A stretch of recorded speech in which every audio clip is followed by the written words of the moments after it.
Good morning. কেমন আছো তোমরা সবাই? আশা করছি তোমরা সবাই খুব ভালো আছো। আমিও ভালোই আছি। আমার চ্যানেলে অনেক অনেক ভালোবাসা জানিয়ে আজকে আবার একটা নতুন ব্লগ স্টার্ট করছি। আর আজকে হলো শনিবার, এখন বাজে হলো ওই 10টা বাজার 5 মিনিট বাকি। লাস্ট ভিডিও করেছিলাম রবিবারে, তারপর আজকে মাঝখানে এত দিন চলে গেল, আর তো কোনো ভিডিও করা হয়নি। আর গরমটাও না পড়েছে, অতিরিক্ত গরম, জানেন এত গরম পড়েছে। গত পরশুদিন তো আমার মনে হয়েছে যে গরমে মনে হয় প্রাণটাই চলে যাবে। বছরের সবচেয়ে বেশি গরম পড়েছিল মনে হয় গত পরশুদিন।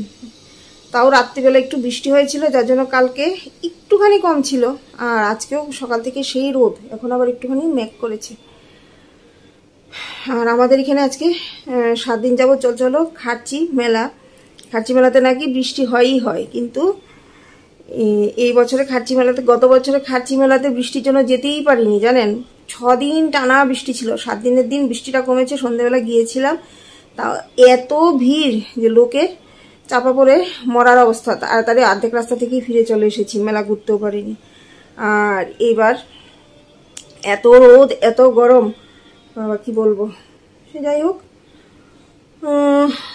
ব্লাড দিয়ে এসেছি 9 তারিখ। 16 তারিখ ফোন করেছিলাম, তো বলেছে আসতে আসতে দেরি হবে, মোটামুটি 11-12 দিন লেগে যাবে। তো আজকে 12 দিন হয়ে গেছে, আজকে 20 তারিখ। আজকে আবার ফোন করে জিজ্ঞেস করব রিপোর্ট এসেছে কি আসেনি। এই সেই একটা টেনশন, তার জন্য ভালো লাগে না কোনো কিছু ভিডিও বানাতে, কাজ করতে। রোজ দিন শুধু একটাই টেনশন যে রিপোর্ট কবে আসবে, রিপোর্টে কি আসবে। আজকে আমাদের এখানকার খার্চি মেলা শেষ হয়ে যাবে। উনি আমাকে সকালবেলা বলছিলেন যাবে, চলো ঘুরে আসি। এত রোদ, দেখি কি হয়, যাব কি যাব না এখনো ঠিক বলতে পারছি না। যদি উনি নিয়ে যায় তাহলে গিয়ে একটু ঘুরে আসবো।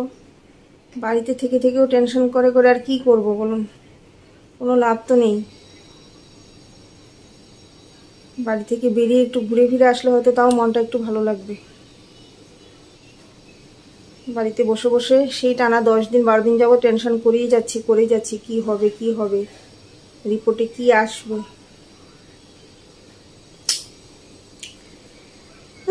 ঘুম থেকে উঠে এই যে দেখুন, ঘর দৌড় একদম নিট অ্যান্ড ক্লিন করে নিয়েছি। আর আজকে ঘরের যে মাকড়সার ঝোলগুলি ছিল ওগুলিও সব ভেঙে টেঙে ঘরটাকে একটু ভালোভাবে পরিষ্কার করেছি। মাকড়সার ঝুল হয়েছিল এই কোনায় কোনায়, সবগুলো ভেঙে টেঙে একটু পরিষ্কার করে একদম ঘরদোর ঝাড়পোছ করে মুছে টুছে পরিষ্কার করে নিয়েছি। 10টা বেজে গেছে। আবার যদি কাজে অফিসের জন্য বেরোয়, বলছে বেরোবে, অফিসে যাবে, তো রান্নাটাও তো চাপাতে হবে তাড়াতাড়ি করে। রান্না কি করব এখনো মোটামুটি ঠিক করে নিয়েছি মনে মনে। গতকালকে অনেক সবজি নিয়ে এসেছে, মোচা, তারপর লতি, কাঁচকলা, এগুলো নিয়ে এসেছে। তো মোচা 3টে মোচা এনেছে জানেন, ছোট ছোট, ওইগুলি ছাড়িয়ে রেখেছি। আর লতি অনেকগুলো লতি এনেছে, অর্ধেকগুলো রানলে আমাদের হয়ে যাবে একদিন। অর্ধেকটার মতন কেটে রেখেছি, আরও অর্ধেকটা বাকি আছে কাটতে। এতক্ষণ এক জায়গায় বসে বসে জানেন সবজি কাটতে পারি না, খুব কষ্ট হয়ে যায়। 3টা মোচা বেছে তারপর অর্ধেকটা লতি কেটে গতকাল রাতে রেখেছি। রাত 10টা বেজে গেছে ওইগুলি কাটতে কাটতেই আমার। যাই হোক, আজকে লতি আর মোচা কোনো কিছুই রান্না করবো না। গতকালকে উনি এসেছিল একটুখানি মাছ, একটু কাতলা মাছ এনেছে, আর কি মাছ, একটু মকা মাছ আর একটু কাচকি গুঁড়া মাছ এনেছিল। কাচকি মাছটা গতকালকে রান্না করে ফেলেছি, মকা মাছটা আর কাতল মাছটা আছে। তো ভাবছি মাছের মাথাটা দিয়ে একটুখানি, সেই কবে আনা একটুখানি চিংড়ি মাছ রয়ে গেছে, ওগুলো দিয়ে কাঁচকলা আলু দিয়ে একটু পাতলা ঝোল করব। আর ভাবছি যে দেখি যদি ভালো লাগে তাহলে কাঁচকলার খোসাটা বাটা করব। কাঁচকলার খোসা বাটা খেতেও তো ভালোই লাগে। তো এই প্ল্যান। এত গরম লাগছে যে কি বলি। আর প্রেগনেন্সিতে নাকি গরমটাও বেশি লাগে, আর আমার তো অতিরিক্ত গরম লাগছে, এত গরম লাগছে কি বলার ভাষা নেই। তো আমও এনেছিল, 2 দিন হয়ে গেছে, ফ্রিজে পড়ে আছে, এখনো আম কেটেও দেখিনি মিষ্টি না টক, ভাবছি এখন একটু আম কেটে খাবো ব্রেকফাস্ট, বাস খেয়ে তারপর ঝপাঝপ রান্না বসাতে হবে। এখনো ভাতের হাঁড়ি টাড়ি কিছুই মাজা হয়নি, ভাতের হাঁড়ি টাড়ি মাজবো তারপর বসাবো। ভেবেছিলাম কড়াই সরষা বাটা করবো, কিন্তু এটা ক্যান্সেল করে দিয়ে উচ্ছে ভাজা করেছি।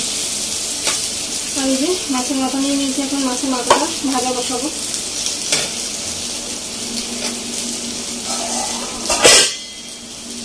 কলা কেটে হলুদ মেখে রেখেছি।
Good morning. আজকে হলো নেক্সট ডে, মানে আজকে হলো রবিবার। আর গতকালকে রান্নাবান্না করার পর আপনাদের সঙ্গে আর কোনো কিছু শেয়ার করা হয়নি।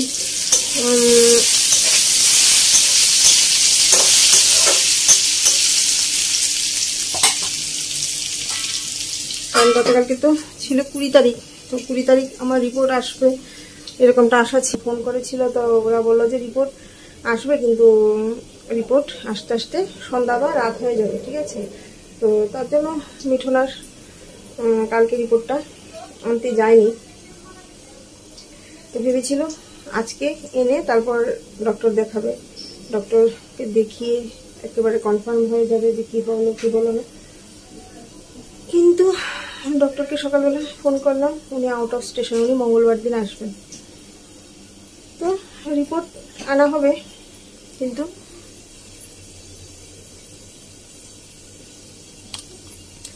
এক্স্যাক্টলি কিন্তু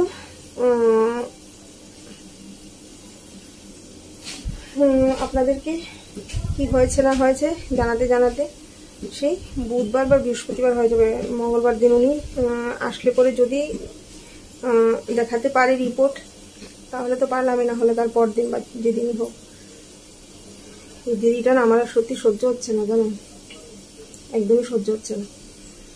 সে যাই হোক, রান্না বান্না বসিয়েছি।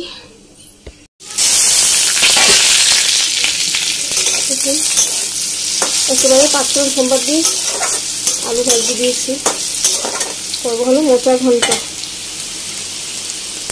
গতকালকেই মোচা কেটে কেটে সেদ্ধ করে রেখেছি। তেমন কোনো মশলাপাতি দেবো না, শুধু কাঁচা লঙ্কা চিড়ে দেবো আর একটু জিরে ধরে দিয়ে হলুদ গুঁড়ো লবণ বাকি দিচ্ছি।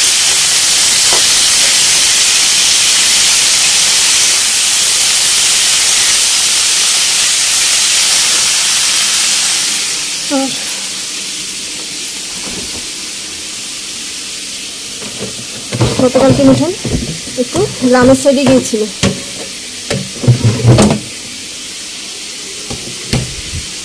ওইখান থেকে আসার সময় নিয়ে এসেছে হলো মাটন। অনেকদিন ধরেই না আমার মাটন খেতে খুব ইচ্ছে করছিল, জানেন, বললামই এখন নানান সময় নানান প্রয়োজন হচ্ছে, কিন্তু মন মেজাজ ভালো ছিল না, তার জন্য আমি কালকে রান্নাটা করিনি।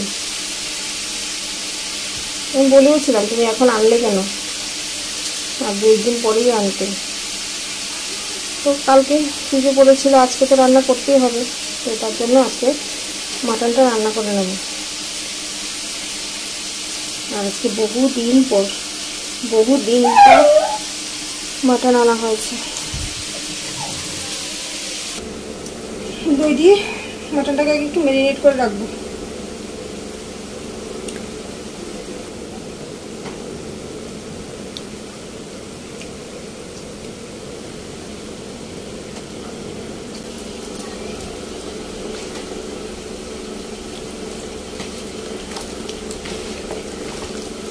আর দইটা হলো আমার ঘরে পাতা দই।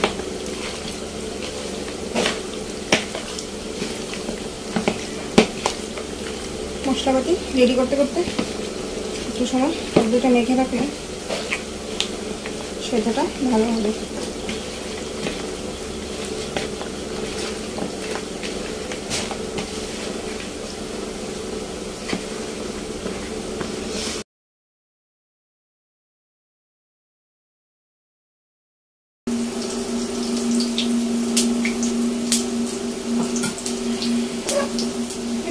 আলু ভেজে রেখেছি, কড়াইতে সর্ষের তেল দিয়ে গোটা মশলা দিয়ে দিয়েছি। এখানে মাটনটাকে তো দই দিয়ে ম্যারিনেট করে রেখেছি, এর মধ্যে আস্ত রসুন দিয়েছি, মানে 3 টমেটো দিয়েছি, পেঁয়াজ কুচি দিয়েছি, রসুনের কোয়া দিয়েছি।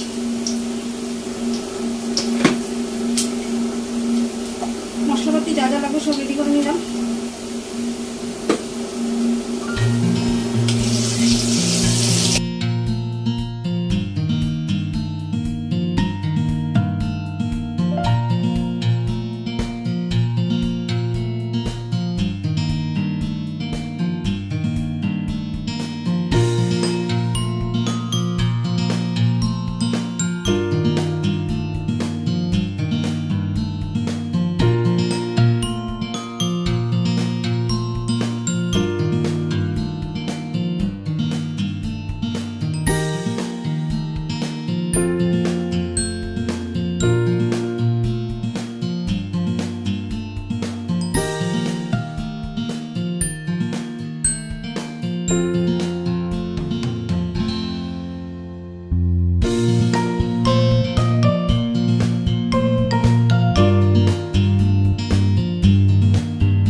মাটন রান্না হয়ে গেছে, এই যে দেখুন মাটন কষা বানিয়ে নিয়েছি, কারণ আপনারা তো জানেনই ঝোল খেতে পছন্দ করে না। দিয়ে দেবো গরম মশলা আর ঘি।